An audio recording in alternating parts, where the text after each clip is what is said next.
All right, trickers and triggers. Time to take a look at the second. Time to take a look at the second episode of the day, which is a simple investigation. Excuse me. And Idinian, in his quarters, anxious about something, is visited by two unfriendly Finians. Oh, excuse me. They are convinced he has something they want and demand to know where it is.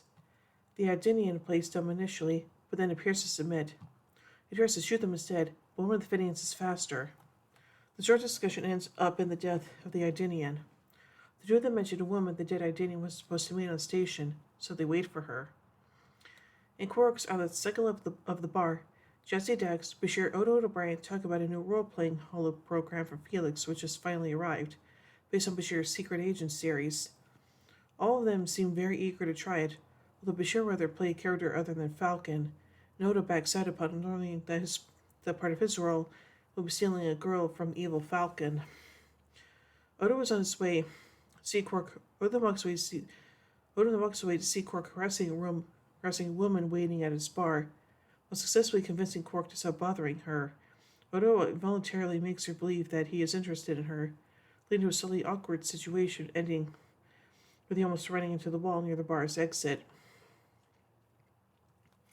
Odo later is vaguely monitoring the transport of cargo in a cargo bay, full of new items for the new Klingon forces on the station. However, his focus is on his own reflection, so I'll think about the bedroom mice comment from Marissa earlier. Kira complained about getting a tentacle on her from Gok while conducting the inspection. Is curious about Odo's preoccupation and says he should go see her again, as she's obviously very perceptive. Later, Odo finds the woman in his office with a security officer caught trying to break into the station computer. She's trying to access the passenger manifest because her friend never showed up. She has a data board and, while not illegal, this is very suspicious. However, she tells Odo that she attempted to bypass the system because she learned not to trust policemen. Iris explains that the man she was waiting for, Tvid Rem, was helping her find information about her daughter, who she gave up when she was born 15 years ago. She insists Odo not to talk to him, that she instead needs to talk to him, since it's a delicate matter. Odo agrees and takes her to him. There, they can see he's inside, but when Odo overrides the door lock, they can't find him. Odo, though, sees him vaporized after moving a chair covering up the remains. Odo questions Orissa for a bit. She had no indication that someone would harm the Idinian, and supposed it had nothing to do with her or her daughter. She'll have to start over in her search. Odo decides to drop the charges against her since it did no damage. She's very appreciative and leaves, though she gives him a second glance. Later, Orissa again accesses the computer using her data port and successfully obtains information. At night, she's got by Odo come out of the SA office, not through tripping an alarm, but because he'd been following her. She gives up a data crystal, which Odo finds to be particularly well encrypted for information concerning someone's daughter.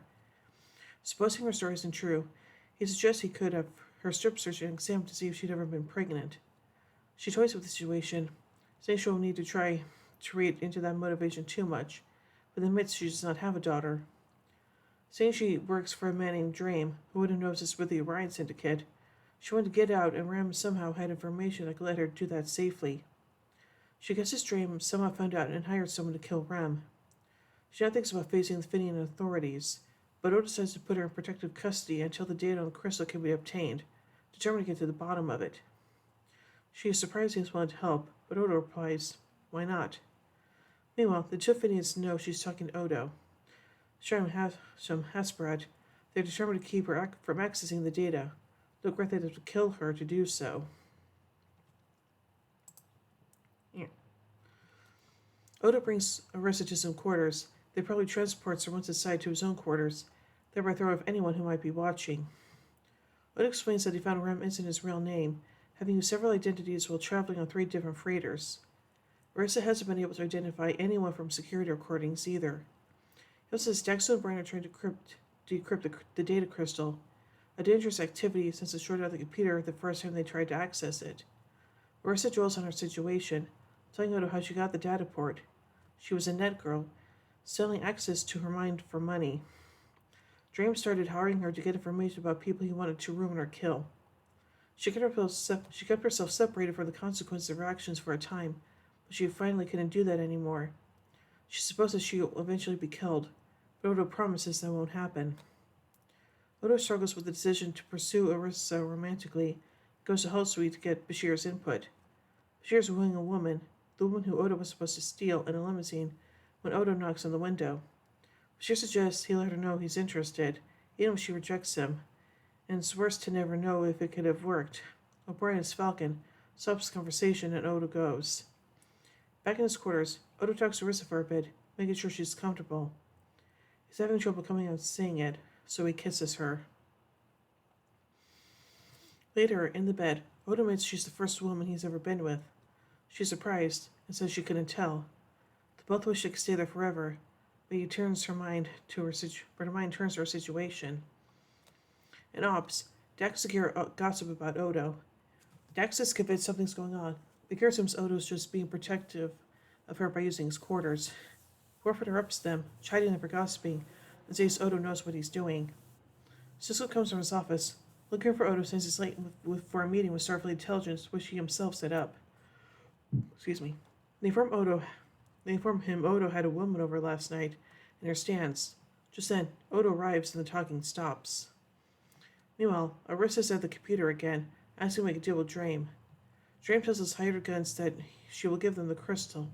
However, she will think she's being let go, but they are to kill her anyway.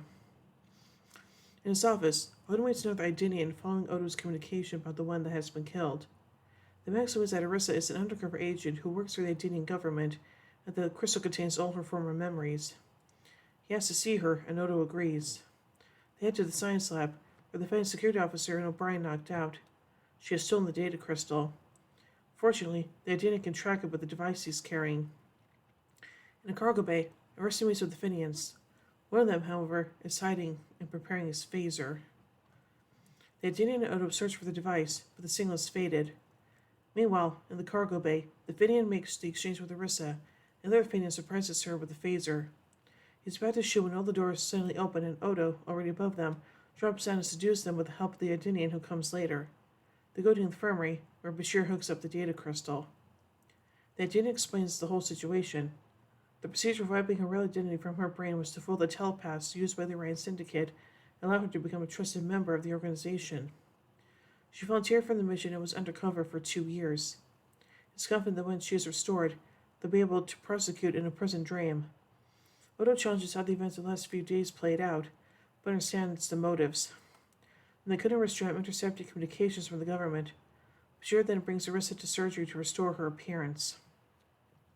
Odo waits in his quarters for Arissa, with her memories and physical appearance restored.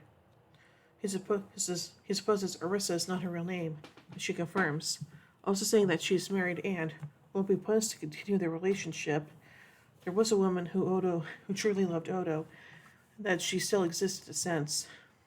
While the constable ended up with a broken heart, she still had a positive experience and gained a little more self-confidence with women. After she leaves Odo's quarters, he turns and stares out his viewport, not looking back. Oh, that's sad. So anyway, let's take a look at some production notes about this episode. Carrick Lofton, who plays Chick Sisko, does not appear in this episode. Rene Auberjonois had to shave his entire upper body for this episode. The costume worn by Day Young as the undercover Arissa was previously used for Young's portrayal of Hannah Bates in the Masterpiece Society, and later for Keela in 2 Days and 2 Nights. Among the angels listed as Arissa accesses the passenger manifest with the dataport are Jerry Maguire, either one or other, and elbow grease.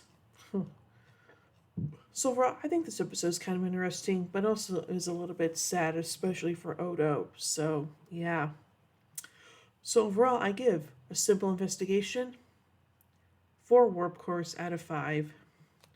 Anyway, tune in bed as we take a look at the final episode of the day, business as usual. So, until then, live long and prosper, everybody.